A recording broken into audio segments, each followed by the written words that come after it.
Հարգելի գործընկերներ, կարևոր եմ համարում երեկվա տեղի ունեցածի հետ կապված մի բան ասեմ։ Առհասարակ ինքնահայեցումը իմ կարծիքով քաղաքական գործի համար պարտադիր ու կարևորագույն բաղադրիչ է ու ես երեք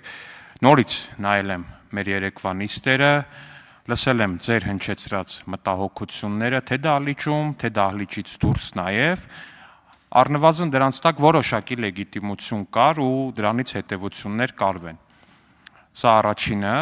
բայց երկրորդը նաև խնդրում եմ, որ այդ ինքնահայեցումը նաև փոխադարձ լինի, որովհետև վստահ եմ, որ եթե դուք էլ ձեր մասով նայեք, այդտեղ դուք էլ ձեր մասով ինքնահայեցման հարց կտեսնեք, այնպես որ աշխատանքային մեր բնականոն գործունեությունը կարծում եմ մեր աշխատանքային բնականոն գործունեությունը կկարողանանք վերականգնել ու քանի որ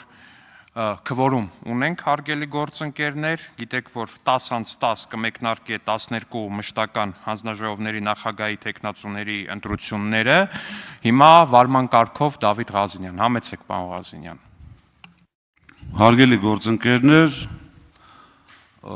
քանի որ նախագահը խոսեց երեկվա միջադեպից, ես ուղղակի մի այսպես հորդոր ունեմ նախագահությանը, որպեսզի բնականոն ճիշտ ընթանա եւ երեկվապես միջադեպեր չլինեն, ուղղակի հորդորում եմ հնարավորինս, եթե արվում է ինչ-որ բան, այսինքն ձեր երեկվա հայտարարությունը, որ ամբիոնից հնչում է ինչ-որ սուտ կամ կեղծ տեղեկություն, դա տարածվի բոլորի վրա, դեռ ինչ-որ միտեղ հնարավոր է պատկերացնել, բայց հորդորում եմ, որպեսզի տեղից մեր նյարդերն էլ տեղի չտան եւ ընդհանրապես այս խնդիրները չլինեն,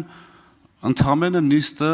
կանոնակարգելու եւ վարելու հետ կապված նախագահությունը արձագանքի։ Իմ հորդորը դա է, ու այսպիսի միջադեպեր համոզված եմ չեն լինի։ Շնորհակալություն։ Շատ լավ, ձեր միտքը լսելի է առնվազն պարոն Ղազինյան, ինչպես ասեցի, նաև երեք եմ դիտել նիստը նորից ու ձեր միտքը լսելի է